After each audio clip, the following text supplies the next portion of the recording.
प्रधानमंत्री के आत्मनिर्भर भारत और मेक इन इंडिया को लखनऊ से बोकारो आया एक परिवार अमली जामा पहना रहा है। इस परिवार के सदस्यों ने मिलकर कई तरह के खिलौनों को बनाने का काम शुरू किया है, साथ ही वे इसे बेचने का काम भी कर रहे हैं। उन लोगों ने कहा कि भले ही वे इस काम को करने में लगे हुए हैं, लेकिन उन्हें यूपी सरकार और भारत सरकार से मदद नहीं मिली। मजबूरी में वे बोकारो में आकर सड़क किनारे अपनी जिंदगी गुजारने को मजबूर हैं। हाथों में हुनर हो तो इंसान दुनिया के किसी कोने में अपना और अपने परिवार का पेट पाल सकता है। हालांकि अपना घर बार छोड़कर 2 वक्त की रोटी के जुगाड़ में पलायन करना दर्दनाक होता है। उसी दर्द को झेलते हुए लखनऊ से आया ये परिवार बोकारो में टेंट लगाकर खिलौने बनाने और बेचने के काम में जुटा है।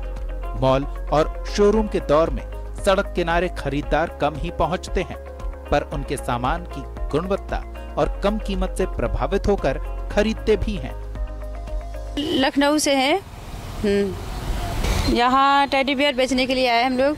यहाँ आते हैं, कम से कम 10-15 साल हो गए यहाँ पर आते, बराबर यहीं पर आते हैं और फिर चले जाते घर।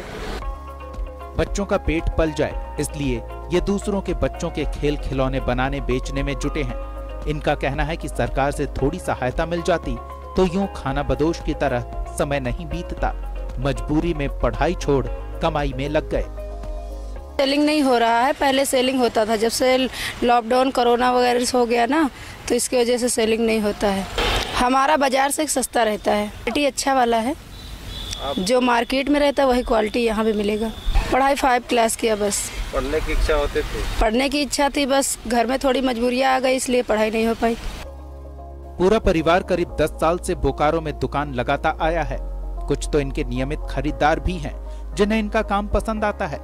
खरीदार भी अब लोकल फॉर वोकल और आत्मनिर्भर भारत अभियान के बाद स्थानीय कारीगरों से खरीदारी करना पसंद कर रहे हैं। कुटीर उद्योग जो हमारे हैं इंडिया में बेसिकली वो कहीं न कहीं दब जा रहे हैं, ठीक है। और बेसिकली इससे क्या होगा, हमारा जो छोटे जो गरीब लोग हैं उनको भी एक जीविका का साधन ही मिलेगा।